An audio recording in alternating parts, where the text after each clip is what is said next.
A Dog's Tale. By Mark Twain. Chapter 1. My father was a Saint Bernard, my mother was a collie, but I am a Presbyterian. This is what my mother told me. I do not know these nice distinctions myself. To me they are only fine large words meaning nothing. My mother had a fondness for such, she liked to say them, and see other dogs look surprised and envious, as wondering how she got so much education. But, indeed, it was not real education. It was only show. She got the words by listening in the dining room and drawing room when there was company, and by going with the children to Sunday school and listening there. And whenever she heard a large word she said it over to herself many times, and so was able to keep it until there was a dogmatic gathering in the neighborhood, then she would get it off, and surprise and distress them all. From pocket pup to mastiff, which rewarded her for all her trouble. If there was a stranger he was nearly sure to be suspicious, and when he got his breath again he would ask her what it meant. And she always told him. He was never expecting this but thought he would catch her. So when she told him, he was the one that looked ashamed, whereas he had thought it was going to be she. The others were always waiting for this, and glad of it and proud of her, for they knew what was going to happen, because they had had experience. When she told the meaning of a big word they were all so taken up with admiration that it never occurred to any dog to doubt if it was the right one. And that was natural, because, for one thing, she answered up so promptly that it seemed like a dictionary speaking, and for another thing, where could they find out whether it was right or not? For she was the only cultivated dog there was. By and by, when I was older, she brought home the word unintellectual, one time, and worked it pretty hard all the week at different gatherings, making much unhappiness and despondency. And it was at this time that I noticed that during that week she was asked for the meaning at 8 different assemblages, and flashed out a fresh definition every time, which showed me that she had more presence of mind than culture. Though I said nothing, of course.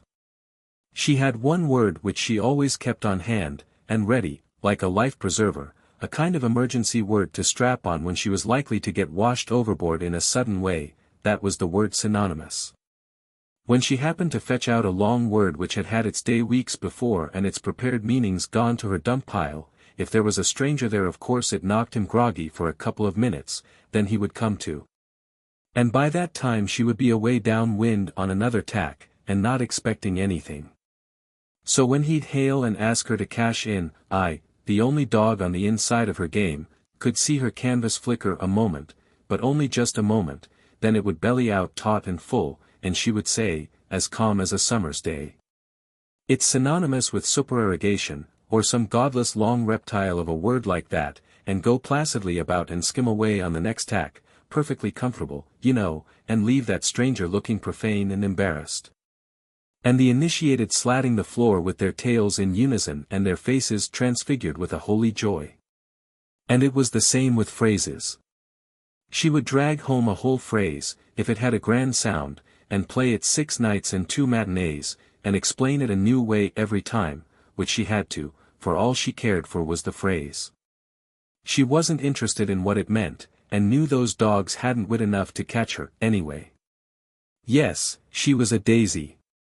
She got so she wasn't afraid of anything, she had such confidence in the ignorance of those creatures. She even brought anecdotes that she had heard the family and the dinner guests laugh and shout over, and as a rule she got the nub of one chestnut hitched onto another chestnut, where, of course, it didn't fit and hadn't any point. And when she delivered the nub she fell over and rolled on the floor and laughed and barked in the most insane way, while I could see that she was wondering to herself why it didn't seem as funny as it did when she first heard it. But no harm was done, the others rolled and barked too, privately ashamed of themselves for not seeing the point, and never suspecting that the fault was not with them and there wasn't any to see.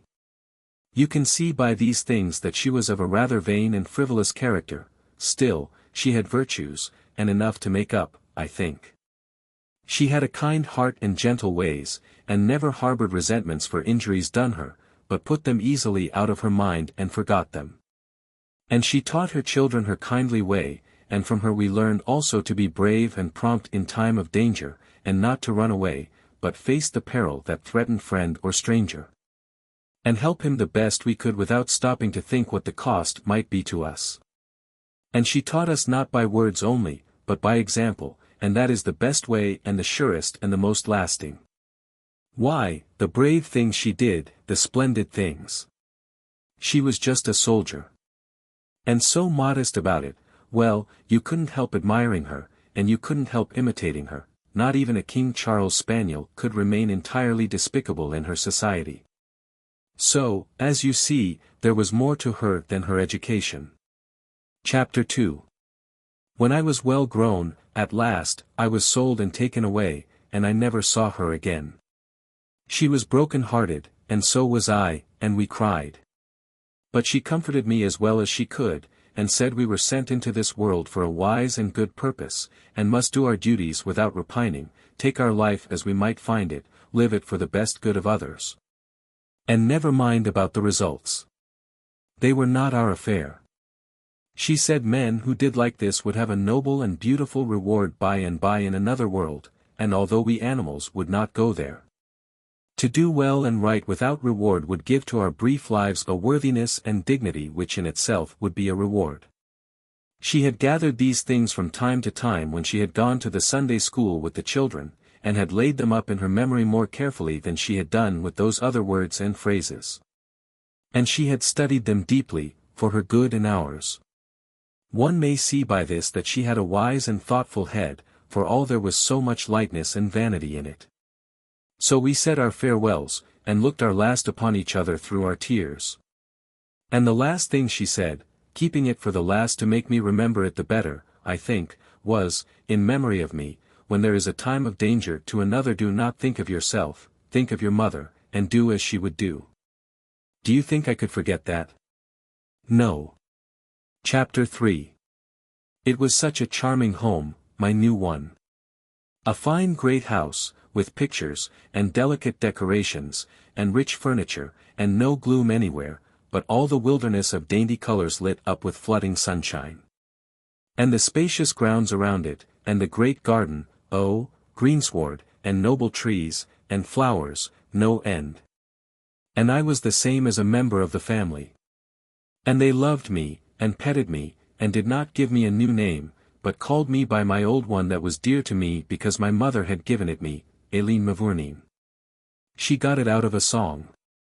And the Greys knew that song, and said it was a beautiful name. Mrs. Grey was 30, and so sweet and so lovely, you cannot imagine it. And Sadie was 10, and just like her mother, just a darling slender little copy of her, with auburn tails down her back, and short frocks. And the baby was a year old, and plump and dimpled, and fond of me, and never could get enough of hauling on my tail, and hugging me, and laughing out its innocent happiness, and Mr. Grey was 38, and tall and slender and handsome, a little bald in front, alert, quick in his movements, businesslike, prompt, decided, unsentimental. And with that kind of trim chiseled face that just seems to glint and sparkle with frosty intellectuality. He was a renowned scientist. I do not know what the word means, but my mother would know how to use it and get effects. She would know how to depress a rat terrier with it and make a lapdog look sorry he came. But that is not the best one. The best one was laboratory. My mother could organize a trust on that one that would skin the tax collars off the whole herd. The laboratory was not a book, or a picture, or a place to wash your hands in, as the college president's dog said, no, that is the lavatory. The laboratory is quite different, and is filled with jars, and bottles, and electrics, and wires, and strange machines. And every week other scientists came there and sat in the place, and used the machines, and discussed, and made what they called experiments and discoveries. And often I came, too, and stood around and listened, and tried to learn, for the sake of my mother, and in loving memory of her, although it was a pain to me, as realizing what she was losing out of her life and I gaining nothing at all. For try as I might, I was never able to make anything out of it at all. Other times I lay on the floor in the mistress's workroom and slept, she gently using me for a footstool, knowing it pleased me, for it was a caress. Other times I spent an hour in the nursery, and got well tousled and made happy, other times I watched by the crib there, when the baby was asleep and the nurse out for a few minutes on the baby's affairs. Other times I romped and raced through the grounds and the garden with Sadie till we were tired out, then slumbered on the grass in the shade of a tree while she read her book. Other times I went visiting among the neighbor dogs, for there were some most pleasant ones not far away, and one very handsome and courteous and graceful one, a curly-haired Irish setter by the name of Robin Adair, who was a Presbyterian like me, and belonged to the Scotch minister.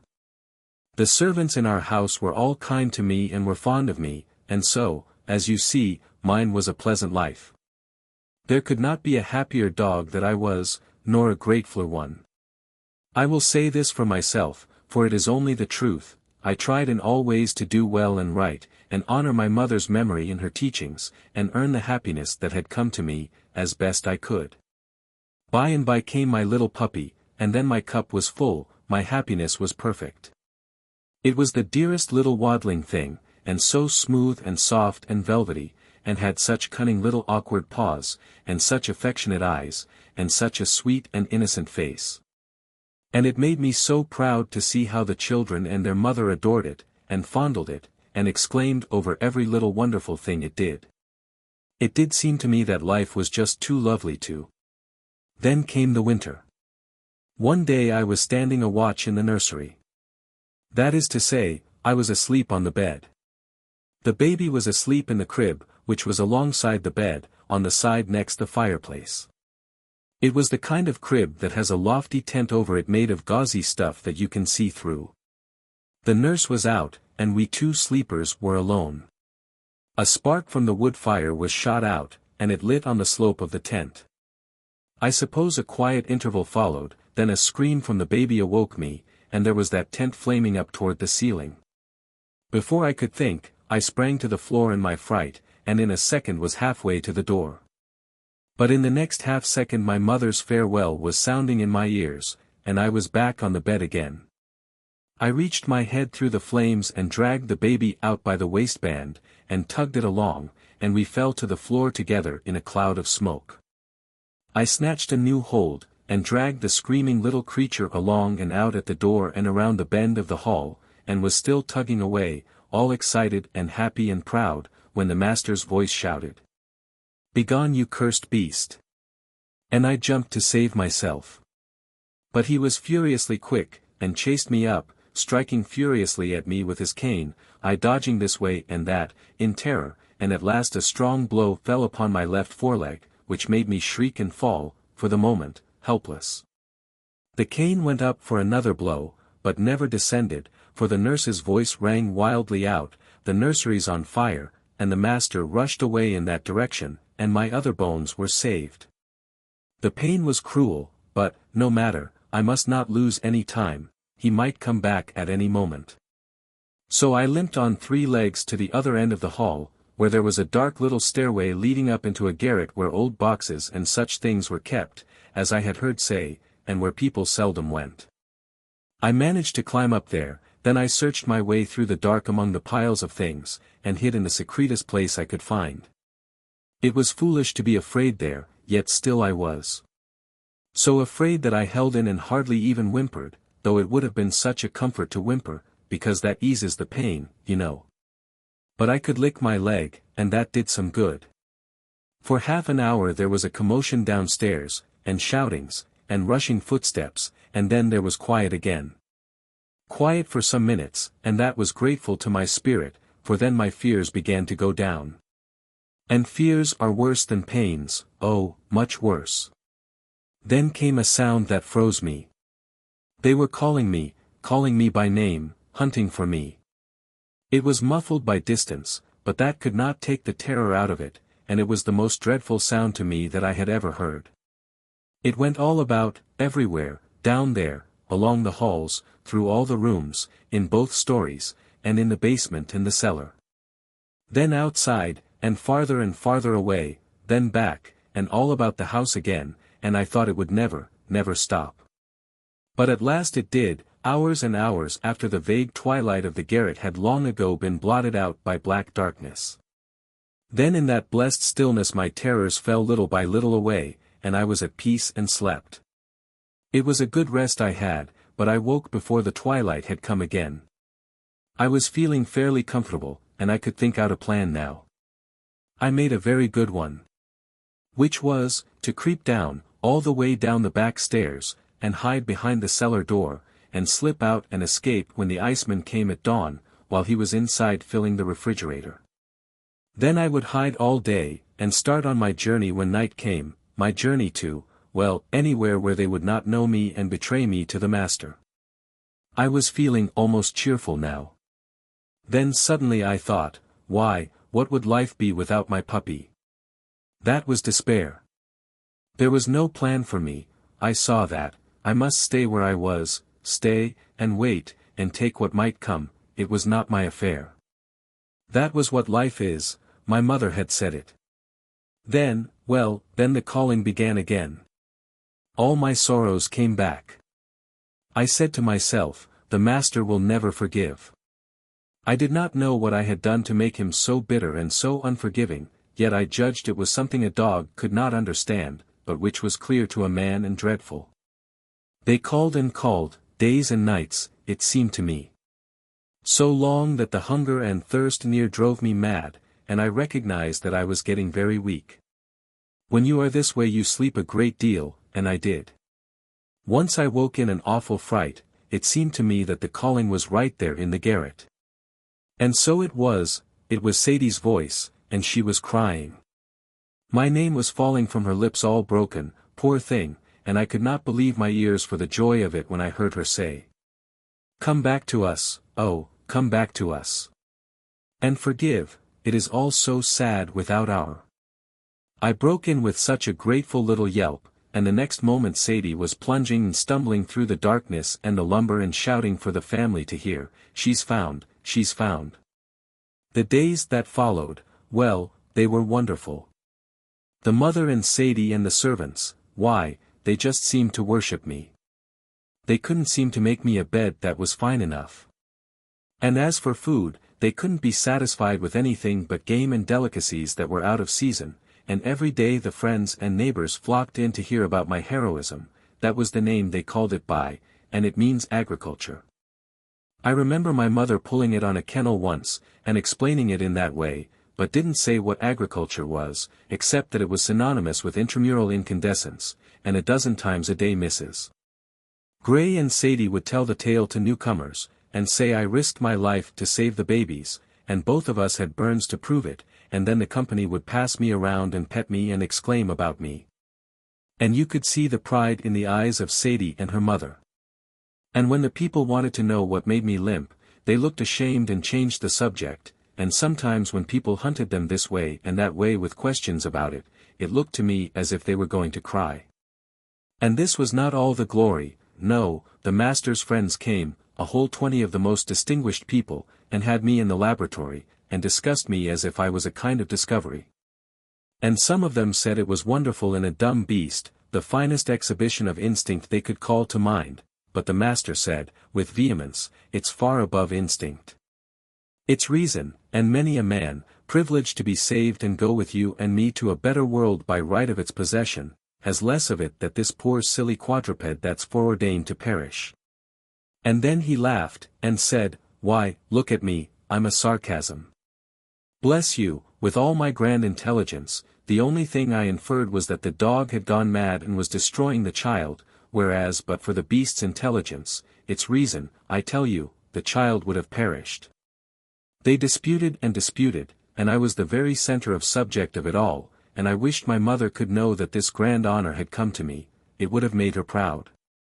Then they discussed optics, as they called it, and whether a certain injury to the brain would produce blindness or not, but they could not agree about it, and said they must test it by experiment by and by. And next they discussed plants, and that interested me, because in the summer Sadie and I had planted seeds, I helped her dig the holes, you know, and after days and days a little shrub or a flower came up there. And it was a wonder how that could happen. But it did, and I wished I could talk, I would have told those people about it and shown them how much I knew, and been all alive with the subject, but I didn't care for the optics. It was dull, and when they came back to it again it bored me, and I went to sleep. Pretty soon it was spring, and sunny and pleasant and lovely, and the sweet mother and the children patted me and the puppy goodbye, and went away on a journey and a visit to their kin, and the master wasn't any company for us. But we played together and had good times, and the servants were kind and friendly, so we got along quite happily and counted the days and waited for the family. And one day those men came again, and said, "Now for the test," and they took the puppy to the laboratory, and I limped three-leggedly along, too, feeling proud, for any attention shown to the puppy was a pleasure to me, of course. They discussed and experimented, and then suddenly the puppy shrieked, and they set him on the floor, and he went staggering around, with his head all bloody, and the master clapped his hands and shouted, "There, I've won, confess it. He's as blind as a bat." And they all said, "It's so, you've proved your theory, and suffering humanity owes you a great debt from henceforth," and they crowded around him, and wrung his hand cordially and thankfully, and praised him. But I hardly saw or heard these things, for I ran at once to my little darling, and snuggled close to it where it lay, and licked the blood, and it put its head against mine, whimpering softly. And I knew in my heart it was a comfort to it in its pain and trouble to feel its mother's touch, though it could not see me. Then it dropped down, presently, and its little velvet nose rested upon the floor, and it was still, and did not move any more. Soon the master stopped discussing a moment, and rang in the footman, and said, "Bury it in the far corner of the garden," and then went on with the discussion, and I trotted after the footman, very happy and grateful. For I knew the puppy was out of its pain now, because it was asleep. We went far down the garden to the farthest end, where the children and the nurse and the puppy and I used to play in the summer in the shade of a great elm, and there the footman dug a hole, and I saw he was going to plant the puppy. And I was glad, because it would grow and come up a fine handsome dog, like Robin Adair, and be a beautiful surprise for the family when they came home. So I tried to help him dig, but my lame leg was no good, being stiff, you know, and you have to have two, or it is no use. When the footman had finished and covered little Robin up, he patted my head, and there were tears in his eyes, and he said, "Poor little doggy, you saved his child. I have watched 2 whole weeks, and he doesn't come up. This last week a fright has been stealing upon me. I think there is something terrible about this.